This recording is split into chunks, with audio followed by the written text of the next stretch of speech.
ये वो खातून है जिसने अपने आशना के साथ मिलकर अपने ही शोहर को कुल्हाड़ों के वार करके कत्ल कर दिया, फिर इसके साथ मिलकर लाश को बोरी में बंद करके नहर में फेंक आई। उर्दू पॉइंट की वीडियोस देखने के लिए हमारा चैनल सब्सक्राइब कीजिए और बेल के आइकन पर क्लिक कीजिए ताकि आप हमारी तमाम आने वाली वीडियो से बाखबर रह सकें। अस्सलाम वालेकुम नाजरीन, उर्दू पॉइंट के साथ मैं हूं आपका मेज़बान उसामर चाद। नाजरीन, हाफिजाबाद के मॉडल पुलिस स्टेशन थाना सदर की हदूद में एक दिल लर्जा देने वाला वाक़या पेश आया, जिसमें सफ़ाक बीवी ने अपने आशना से मिलकर दीदा दिलेरी से अपने ही शोहर को कुल्हाड़ों के वार करके कत्ल कर दिया। फिर रात की स्याही में लाश को बोरी में बंद करके नहर किनारे झाड़ियों में फेंक दिया और अगवा का ड्रामा रचाया। पुलिस ने मशकूक जानकर गुलफाम बीबी को हिरासत में लेकर तफ्तीश की, तो क्या माजरा हुआ आइए आपको भी सुनवाते हैं। आपका नाम क्या है? गुलफाम बीबी। अपने अशना से मिलकर अपने ही शोहर को जो है कुल्हाड़ों से कत्ल कर दिया। शादी करना चाहती थी? जी नहीं, फिर क्या हुआ ऐसा? उसने दुश्मनी से किया है। किसने? जिसने कत्ल किया है। उसका नाम क्या? मिट्ठू। अच्छा मिट्टू। आपकी कितनी देर से उसके साथ अंडरस्टैंडिंग है? कितनी देर से उसके साथ दोस्ती है? 2 साल से। क्या करते रहे उन 2 साल में? आपके शोहर को पता था? जी पता था। कि शोहर ने कभी आपको मना भी नहीं किया?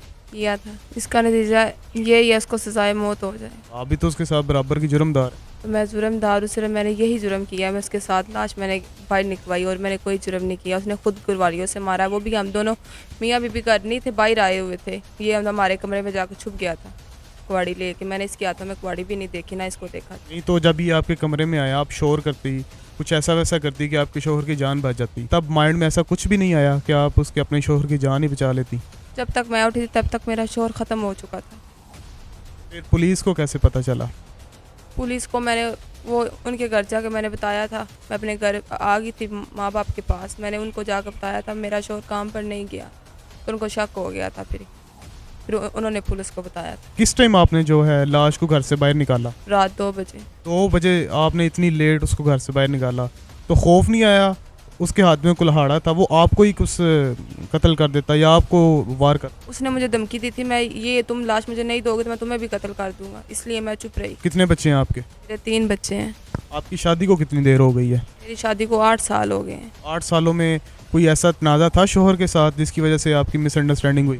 जी नहीं, जब तक ये आया तो फिर हमारी होने लगी। पहले हमारी कोई भी नहीं थी। ये जब तक हमारे अंदर आया तो हमारे लड़ाइयाँ पड़ने लगी। पहले कोई लड़ाई नहीं थी, इसकी वजह से मुझे मार डलती थी। अच्छा, शोहर से भी मार पड़ती रही है? जी पड़ती रही है। इतना बड़ा कदम क्यों उठाया? मेरा शोहर दौलतमंद था, वो भूखा सा कमी था, इसलिए उसने ये उसको कत्ल किया ताकि इसकी ज़मीन मुझे मिल जाएगी, ताकि ये औरत जो है ये मेरी बनी रहेगी, इसलिए उसने ये कदम किया। पर मैं उसको इतना जानती नहीं थी, वो मेरा पीछा नहीं था छोड़ता। उसको मैं खुद सब खर्चे भी मैंने उसके उठाए हुए थे, सब कुछ देती थी उसको। जब मेरे शोहर ने उसके ऊपर दरख्वास्त दी थी तो वो कहता था, थानेदार के सामने कहता था मैं कभी इनके गली भी नहीं जाऊंगा, फिर भी वो मेरा पीछा नहीं था छोड़ता। जब जिस दिन उसने मेरे शोहर को कत्ल किया उस 2 दिन पहले मेरे घर के आस के पास ही रहता था। मैंने उसको कहा था यहाँ ना आया करो, वो बार बार मेरे पीछे सोटे लेकर डल जाता था। इसने ये दुश्मनी के लिए इसने कत्ल कर दिया, तो मैं इसलिए नहीं बोली ताकि ये मुझे भी कत्ल ना कर दे। इसने मेरे मुँह के आगे हाथ रख दिया था। जब हम ये कत्ल हुआ मेरा शोहर, उस वक्त हम दोनों मियाँ बीबी घर पर नहीं थे। ये कभी बाहर से आकर मेरे सिर के पीछे लुक गया। जब इसने कत्ल किया, जब मैं सोई हुई उठी हूँ, इसने मेरे शोहर का गला भी काट दिया हुआ था। तो जब मैं उठी हूँ तो उसने उसकी नाक की हड्डी पर कुल्हाड़ी लगा दी। तो जब मैं बोलने लगूँ तो इसने कहा तुम बोलोगी तो मैं तुम्हें भी जानों से मार दूंगा, इसलिए मैं डर के नहीं बोली।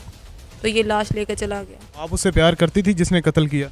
पहले करती थी, अब नहीं थी करती। 6 माह हो गया मैंने इससे बहुत जान छुड़ाई, पर इसने मेरी छोड़ी नहीं है। तो उसकी भी शादी हुई?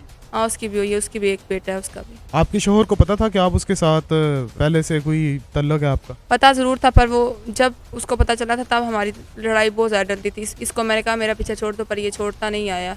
इसने मुझे बहुत जलील किया गलियों तक। जब मैं बाहर निकलती थी मेरा रास्ता रोक के खड़ा हो जाता था, इसलिए मैं कभी किसी के साथ मैं कभी बोलती नहीं थी, सिर्फ इसी की शर्म के मारे। पर इसने ये ही मेरे मजबूरी का बड़ा फ़ायदा उठा लिया। जब मेरे शोहर को इसने कत्ल किया, ये मेरे फ़ायदे उठाता है। तो लाश को किसने छुपाया था? लाश को तो ये इसके साथ मैं खुद गई थी लाश रखने के लिए, पर इसने छुपाई थी। पर मैं इसके साथ गई ज़रूर थी, पर अंधेरा था, मुझे नज़र नहीं इसने कहाँ रखी है। 2.5 महीने पहले उसका शनाख्ती कार्ड भी खींच लिया था इसने, मेरे 3 मोबाइल भी ले लिए। सिर्फ यही मजबूरी के फ़ायदे उठाता है। तो आप उसका खर्चा भी उठाती रही हैं? मैंने उसका सारा खर्चा भी उठाया था, सिर्फ मेरी मजबूरी थी इसलिए उठाती आई हूँ मैं। सब कुछ मैंने उसको दिया है, कपड़ा भी, जूती, पैसे, सब कुछ दिया उसको। क्या नाम है? लियास। अच्छा लियास, मुझे बताओ कि कितनी देर से आपका उसके साथ ताल्लुक था? 2 साल हो गए। तो क्या करते रहे हो 2 सालों में? बस यारी दोस्ती लगाई थी। कैसे दोस्ती हुई थी आपकी? मैं दूध बेचता था तो वहाँ से दोस्ती हो गई। दूध इनके घर देने जाते थे आप, फिर जैसे जैसे आप जाते गए इनकी आपकी दोस्ती गहरी होगी। अच्छा, उसके बाद कितनी देर आपका आपस में जो रिश्ता रहा है? 2 साल रहा है। 2 साल आपका उसके साथ रिश्ता रहा है। फ़ोन पे बात करते थे? बिल्कुल करते थे।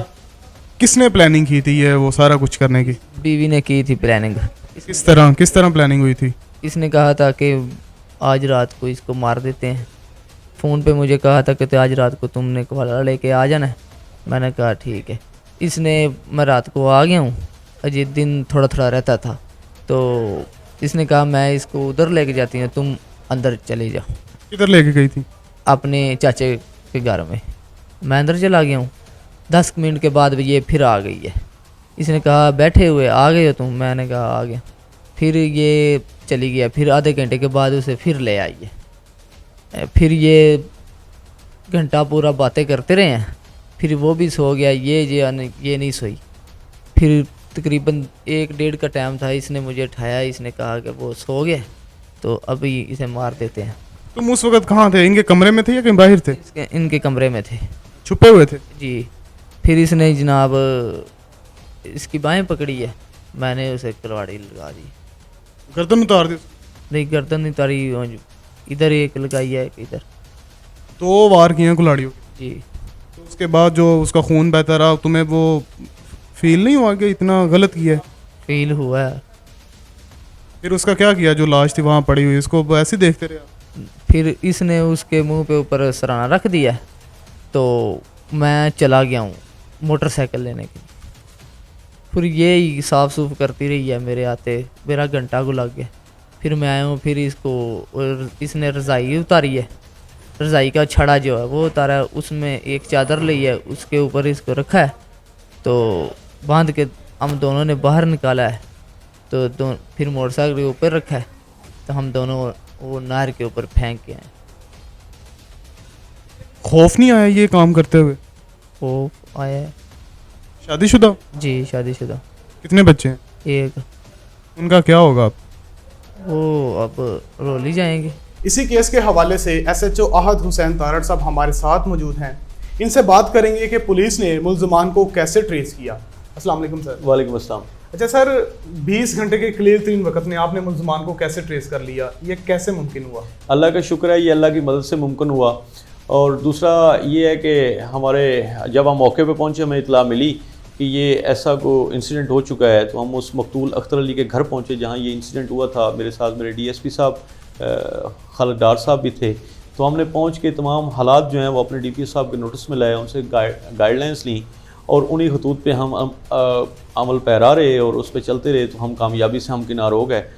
तो उसमें थोड़ी सी डिटेल कुछ यूँ है कि गुलफाम बीबी जो कि अख्तर अली मकतूल की बीवी थी, वो वहाँ मिसिंग थी, वो वहाँ नहीं थी, वो उस घर में नहीं थी जब ये लोग इकट्ठे हुए और वो शोर शराबा और वो सारी चीज़ें। तो उसको हमने ट्रैक किया। उसको हमने जब पूछा कि ये कैसे हुआ, तुम वहाँ क्यों नहीं हो, तुम्हारा खामद फौत हो गया है, कत्ल हो गया है, तो उससे कुछ बन नहीं पड़ी। तो हमें वो डाउटफुल लगी। हमने उसको प्रॉपर इंटरोगेट करना शुरू किया।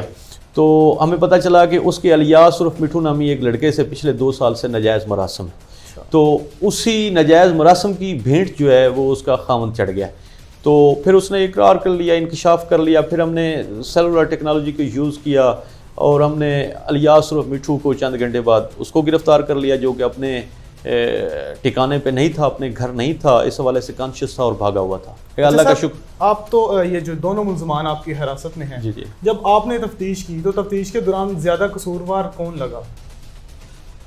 इसमें ये दोनों बराबर के कसूरवार हैं कि वो उन्होंने अपने नाजायज़ तल्लुकात, अपनी नाजायज़ ख्वाहिशात पूरी करने के चक्कर में एक बेगुनाह और बेकसूर बंदे की जान ले ली, जो कि कभी फेल किया उन्होंने, मकरू फेल किया। इसमें दोनों बराबर के कसूरवार हैं। दोनों का वो मंजरिया सेम था, दोनों इकट्ठे एक पेज पे थे। अच्छा सर, सुनने में ये भी आया कि इनका जो ताल्लुक है ये अभी 2 साल पहले का है, लेकिन जो औरत है उसकी शादी 9 साल पहले की हुई है। ये आपस का जो गैप है ये किस तरह आप देखते हैं? जी बिल्कुल, ये बड़ा एक वो अजीब सी सिचुएशन है कि गुलफाम बीबी के 3 बच्चे हैं, बेटे और बेटियां। तो 8-9 साल कबल इसकी अख्तर अली से शादी हुई थी। तो ये जो नाजायज़ तलक है ये महज 2 साल पहले इस लड़के के साथ इसका कायम हुआ था और इस नहज पे पहुंच गया 2 सालों में, इतनी तेज़ी से इस नहज पे पहुंच गया कि वो 8-9 सालों का जो तल्लक है उसको फिर उनको गुलफाम बीबी को अपने आशना के साथ मिलकर कत्ल करना पड़ा। जी नाज़रीन, तो जैसा कि आपने सुना कि एक 2 साला नाजायज़ तल्लक कैसे 8-9 साला जायज़ तल्लक को बर्बाद कर गया। ऐसा काम ना करें जिसका आपको बाद में पछतावा हो। इसी के साथ मुझे और मेरी टीम को इजाज़त दीजिए। खुदा हाफिज़।